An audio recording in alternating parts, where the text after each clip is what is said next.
자, 이상민에 관련해갖고요, 9년, 그러니까 원래보다 2년이 더 중과가 된 형이 나왔습니다. 근데 노상원에 대해서는 2년밖에 선고가 안 나왔어요. 노상원은 사실상, 아주 이번 계엄, 그러니까 내란 사태 최고 핵심 범인인 거고, 제대로 된 조사도 못 받은 건데, 이걸 2년으로 풀어주려고 하고 있습니다. 그러니까, 뭔가 이렇게 봐주기, 이렇게 생색은 내면서 제대로 된 단죄는 안 하려고 하는 사법부의 의도가 드러나는 판결이 아닌가라는 의심을 받고 있는데요. 내용 한번 정리해 보겠습니다. 네.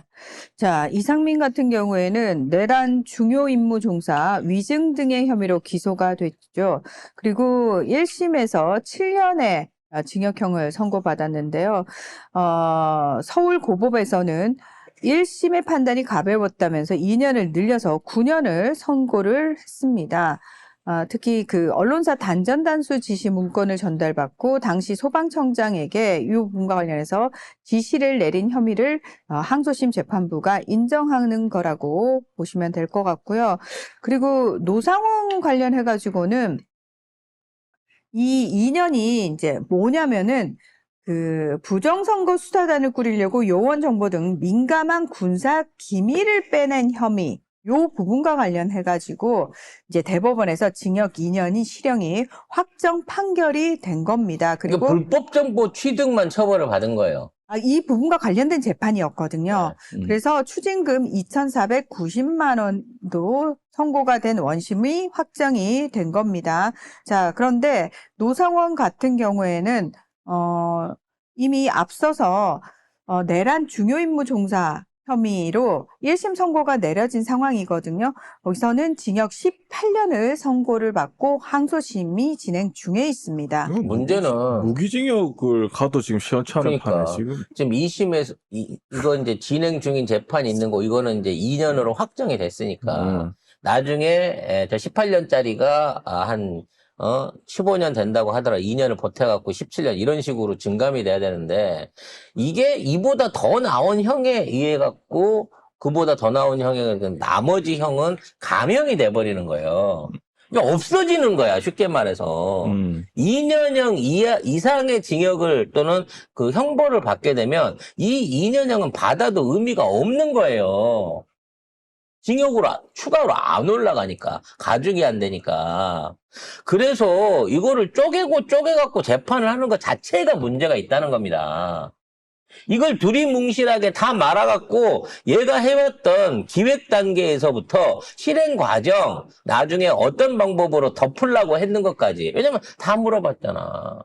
상원아 어떻게 하면 좋냐? 우리 개망할 것 같다. 라고 해갖고 상원이한테 물어본 거 김영현이가 물어볼 정도 됐다고 치면 사실상의 탑 헤드쿼터잖아. 그렇지. 그럼 김영현이보다 더 받아야지. 최소한 김영현이 윤석열만큼은 받아야 되는 거 아니에요. 그걸 잘라가지고 이렇게 재판까지 그게 되나, 그게? 그렇게 해도 되나? 그리고 봐주려고 그냥 하는 거잖아, 결국. 아직도 구체적인 교사부터 시작해가지고 직접 군 인사까지 아니 군 사람들 명단 뽑아갖고 비단아 씨가 갖고 면접 다 보고 거기서 뽑아갖고 저기 내린 거 아니야. 민간인이 군 인사에 개입을 하고 실제로 그 사람이 찝어주는 대로 인사가 됐어요. 이게 큰 사건이 아니야? 그게 문제가 안 돼?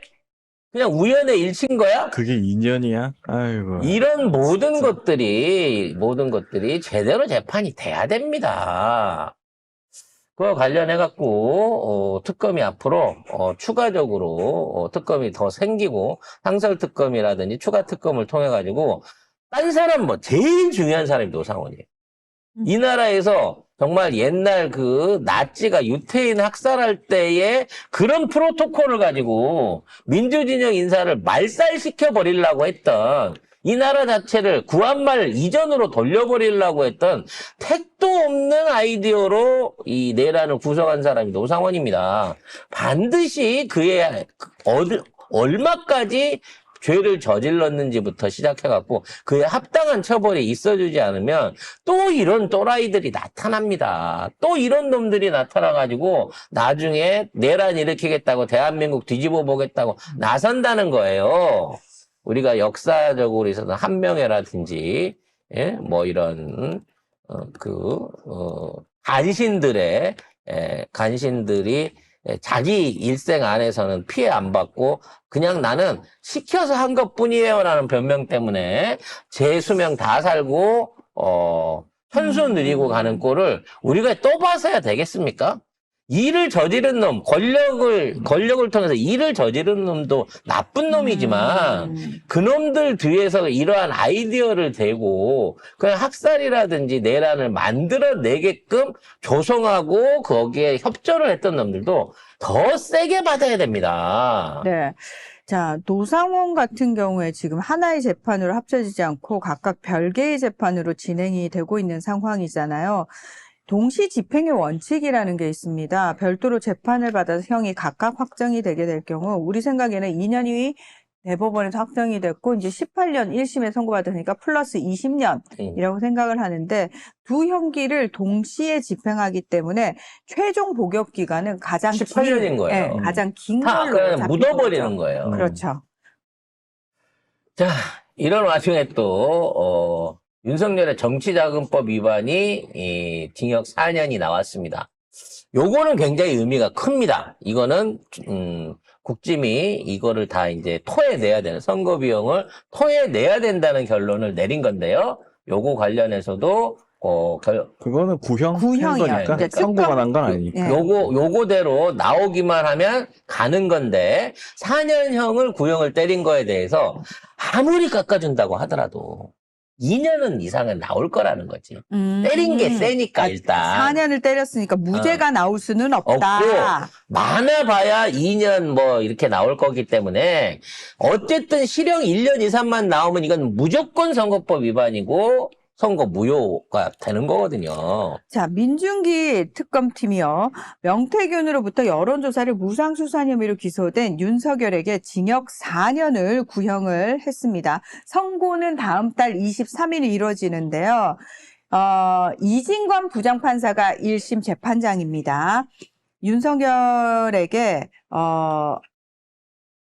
한 58회, 네. 그러니까 2억 7천만 원 상당의 여론조사를 받고 그 대가로 김영천 공천에 개입해가지고 민주주의를 훼손했다. 요런 주장이 이제 특검 주장이고요. 그리고 명태균에 대해서도 징역 3년을 구형을 했습니다. 이게 굉장히 중요합니다. 일단은 실형을 때렸다는 게 중요하고 국민감정 같으면 10년 더 때리고 싶은데 이진관 판사가 봐주려고 때린 게 아니라 법조문에 의해서 그리고 본인의 판단에 의한 명확한 판결을 통해 갖고 이게 대법 올라가 가지고 혹시나 파기환송되거나 무죄 판결이 나지 않을 만큼 탄탄한 논리를 꾸미기 위해 가지고 요 정도의 적정선에 이걸 때렸다고 보시면 될 것 같아요.